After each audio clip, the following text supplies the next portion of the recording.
ஒரு கோடி வாக்காளர் நீக்கப்பட்ட தமிழர் எஸ்ஐஆர்ல 1 கோடி வாக்காளர் நீக்கலீங்க. தவறான செய்திகளை சொல்லிட்டாங்க. இது நீங்க பத்திரிகை கூட தவறான செய்தி வெளியிடக்கூடாது. இது யாருடைய ஆட்சி நடக்குது? திராவிட முன்னேற்ற கழக ஆட்சி. இந்த அரசாங்கம் யாருடைய கட்டுப்பாட்டில் இருக்குது? ஆட்சியாளர் கட்டுப்பாடு. மாவட்ட ஆட்சித்தலைவர்கள் யார் கட்டுப்பாட்டில் இருக்கிறாங்க? சொல்லுங்க, பேசவே பாருங்க. ஆட்சியாளர் கட்டுப்பாடு. அவருடைய தலைமையின் கீழ் தான் இந்த பணியெல்லாம் நடக்குது. இதுல நாங்க கேட்க வேண்டிய கேள்வி நீங்க அவங்க எதிர்கட்சி கேட்டுருக்காங்க. எதிர்கட்சி தான் கேள்வி கேட்க முடியும்.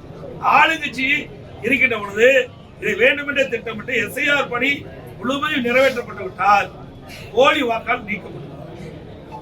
போலி வாக்காளர்னா எல்லாமே இரட்டை வாக்காளர், போலி வாக்காளர். அதுல யாரெல்லாம் உண்மையான வாக்காளரை தவிர்த்து மீதியெல்லாம் வாக்காளர் பற்றி இடம் பெற்று அத்தனை பேருமே போலி வாக்காளர் தான் கருதப்படுவாங்க. 21 ஆண்டு காலமா இந்த எஸ்ஐஆர் பணியை மேற்கொள்ளல. அதனால இறந்தவர்கள்லாம் தேர்தல் நேரத்தில் உயிர் பெற்று வந்து திமுக காரனால ஓட்டு போட ஆரம்பிச்சாங்க. அதுதான் பதறாரு, கதறாரு.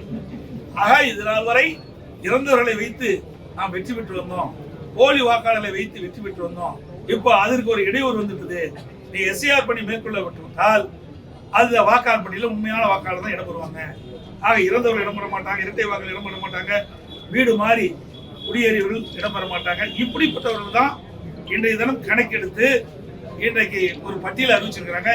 எப்போ கூட அதில் உண்மையான வாக்காளர் விடுபட்டு இருந்தா அதற்கு 1 மாத காலம் வாய்ப்பு கொடுத்துருக்காங்க. அவர்கள் குறிப்பிட்ட அந்த படிவத்தில் அவர்கள் பூர்த்தி செஞ்சு சம்பந்தப்பட்ட பூத்தினுடைய தேர்தல் அறிவிட்டு கொடுத்தா சேர்த்திக்குவாங்க. ஏற்கனவே அறிவிச்சுட்டாங்க, அவங்களுக்கு வாய்ப்பு கொடுக்குறாங்க. அதில் வாய்ப்பு மறுக்கல. வேண்டுமென்றே திட்டமிட்டு திராவிட முன்னேற்ற கழக தலைவர் இன்றைய முதலமைச்சர் எதை எதிர்க்க வேண்டும் என்ற நோக்கத்துல தான் பேசிட்டு இருக்கிற ஒழிய இதுல என்ன குறைபாடு இருக்குது? இது எல்லா கட்சிக்குமே பொதுவானது. உண்மைக்கு மாறாக இருக்கின்ற வாக்காளர் பட்டியலிருந்து விடுவிக்க வேண்டும் என்பதுதான் எங்களுடைய நோக்கம். உண்மையான வாக்காளர் தான் வாக்காளர் பட்டியலில் இடம்பெற்று தேர்தல் நேரத்தில் வாக்களிக்க வேண்டும் என்பதை எங்களுடைய நிலைப்பாடு. அதன் அடிப்படையில் அதை வரவேற்கும். 2026 சட்டமன்ற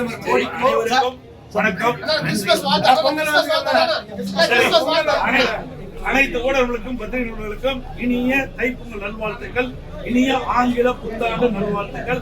நன்றி, வணக்கம். அனைத்து ஊடகங்களுக்கும் பத்திரிகைகளுக்கும் கிறிஸ்துமஸ் நல்வாழ்த்துக்கள். டயா பூஸ்டர் சுகருடைய ரிமோட் கண்ட்ரோல் இனி உங்க கையில. அனைத்து மருந்து கடைகளிலும் கிடைக்கும்.